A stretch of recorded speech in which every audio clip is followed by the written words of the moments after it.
Hi guys, it's Nicole, and I just wanted to take a minute and make a video for you guys. I want to touch on a couple of things today. So as we know, this is day 5 of my water fast, and I must say that it is going amazing. I haven't had any slip ups.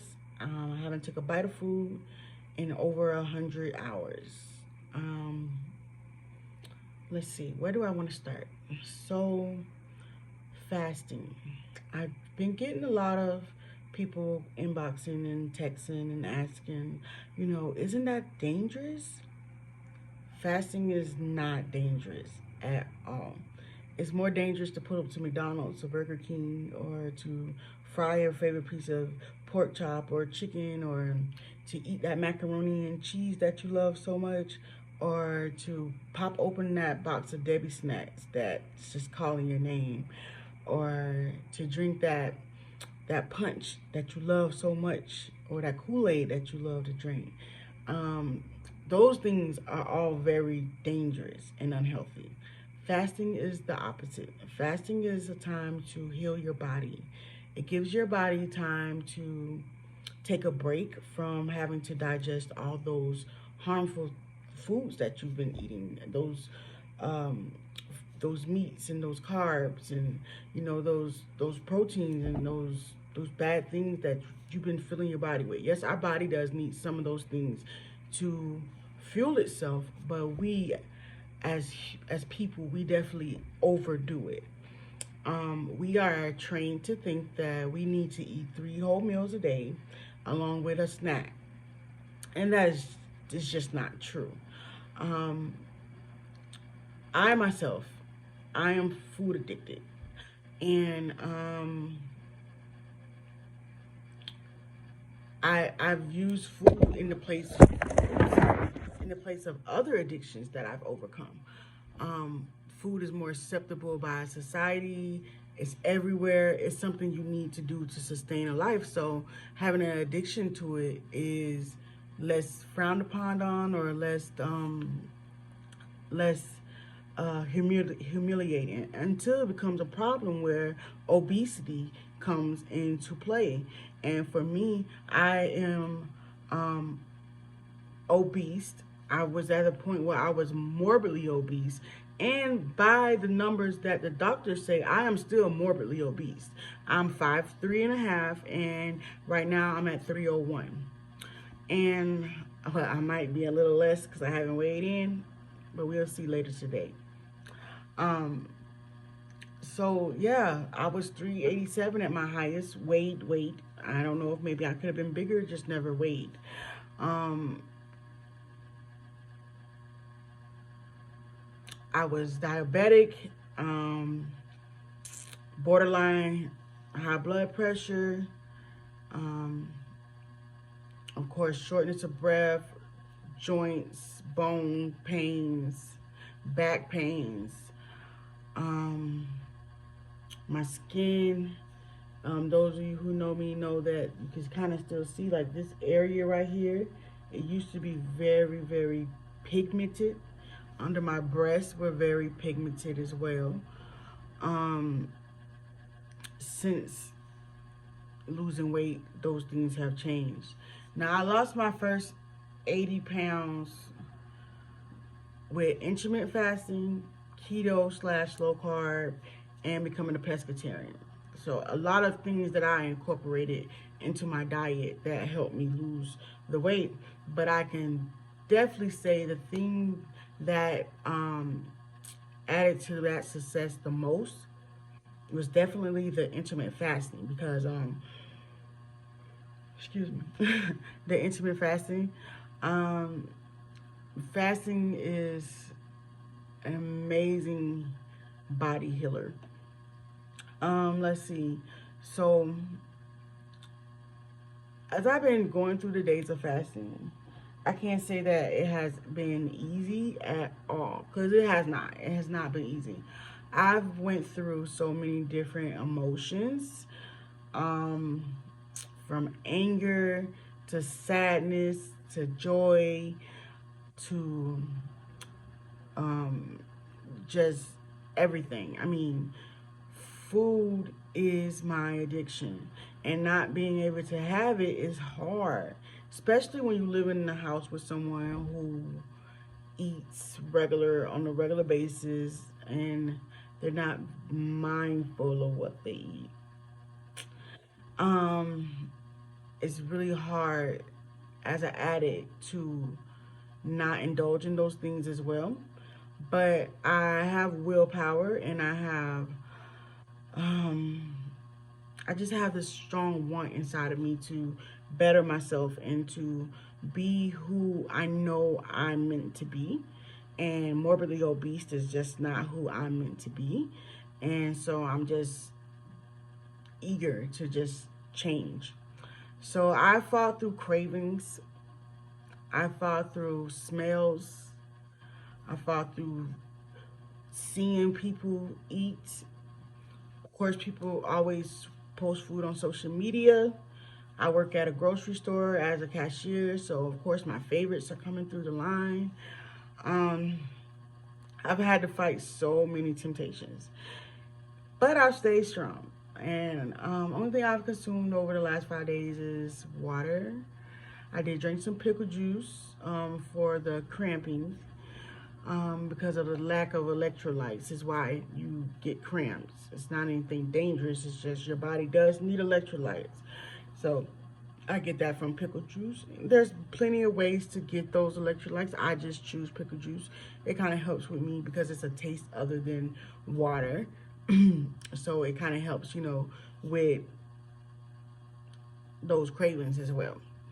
I also drink water that I had infused with fruit. So I put the fruit in the water, let it sit for 24 hours, and then I drink it. So delicious. It helps so much. So day 3, I had a bowel movement. And it was kind of shocking to me because I'm like, gosh, I haven't eaten in 3 days. And then day 4 and day 5, like I'm still having bowel movements. And that just goes to show that there's so much built up inside of us and we don't really give it a time to flush because we eat every day and we're constantly putting foods into our body. Our body never has time to flush and it never has time to truly heal from consuming those foods and breaking down that food. Is always busy working, breaking it down. My bowel movements, I've been watching them just to see how they change and to see what they look like, what they smell like. And I can say that now I must be to the point of a full cleanse, like I'm getting really cleansed, a full detox, because the bowel movement looks different and now looks like bile. It's a lot different than when I have food inside me, the bowel movement. So I can tell it's like sludge now coming out.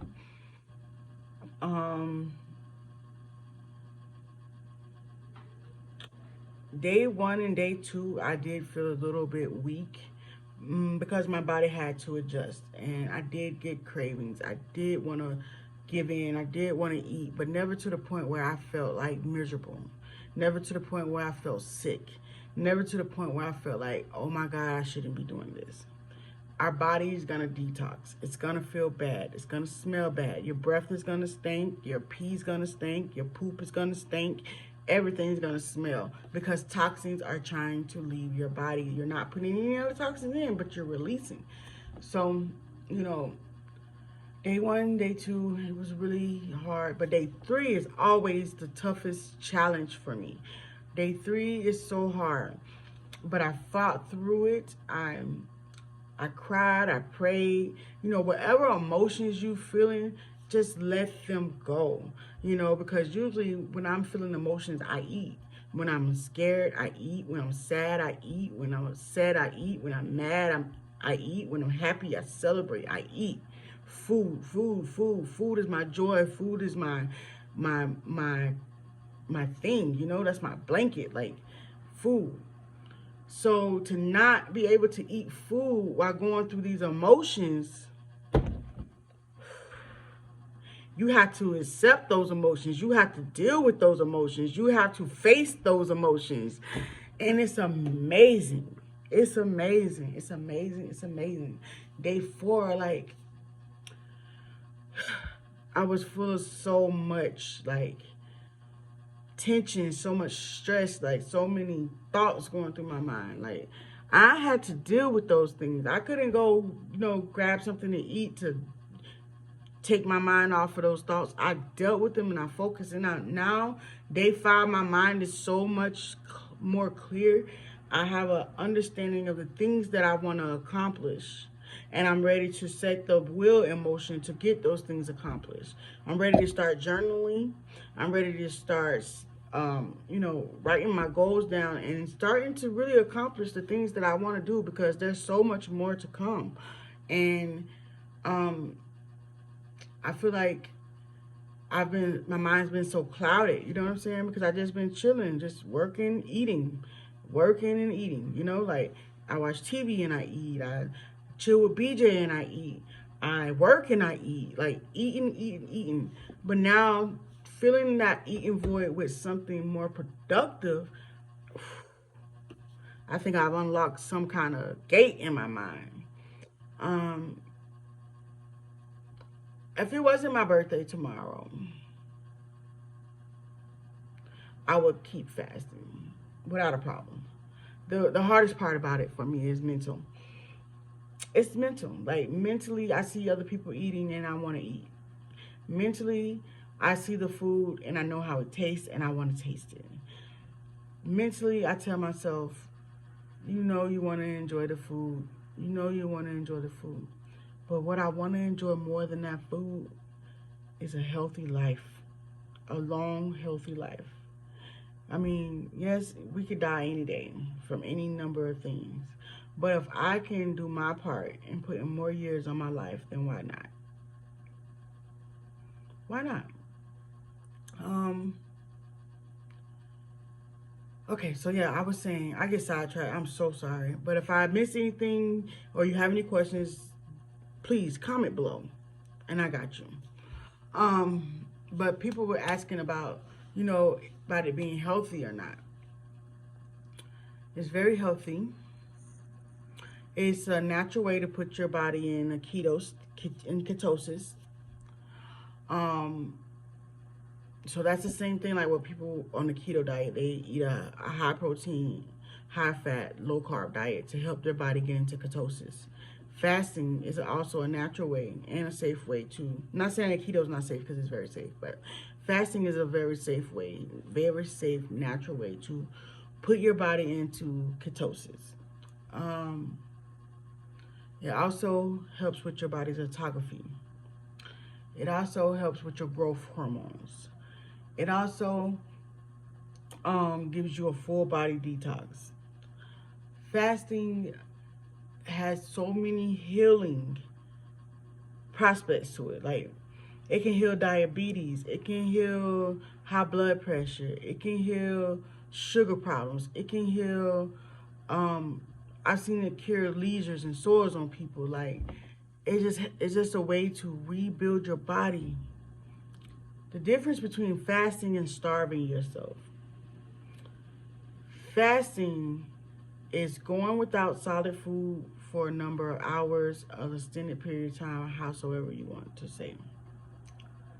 It can have a liquid fast, it could be a dry fast, it could be a smoothie fast where you use fruits and vegetables. It could be a number of hours in a day that you don't eat based, and compared to a number of hours in a day that you do eat. You're not starving because your body's using your reserves, which is like your fat and carbs and everything else that you already have in your body to feed off of.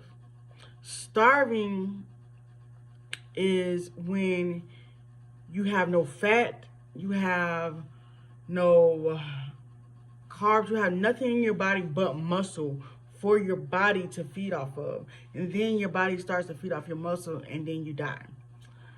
I have plenty of reserve. I'm sure you do too. I mean, we're not skin and bones, so we're not going to starve to death. We're not going to die. Trust me. And after a couple of days, you don't even feel the hunger pains. Like, they come and they go. drink some water, and you're good again. Anorexia is not fasting. Anorexia is a body disorder that someone has in their mind that makes them feel like food is the enemy. I don't feel like food is my enemy. Food is not my enemy. I just have to choose better food options. Being unhealthy is my enemy, not food. So I'm not anorexic. If you are fasting, you are not anorexic. It's not near the same thing at all. I don't know, guys. So if you have any questions, I'm like an open book. Ask me anything. I'm gonna answer. Make sure that you subscribe, like, and share. That's all I ask. I'll be making more videos here soon. Hopefully Billy will be able, or BJ will be able to join me in some of the videos. I want you guys to stay healthy and stay real. One love.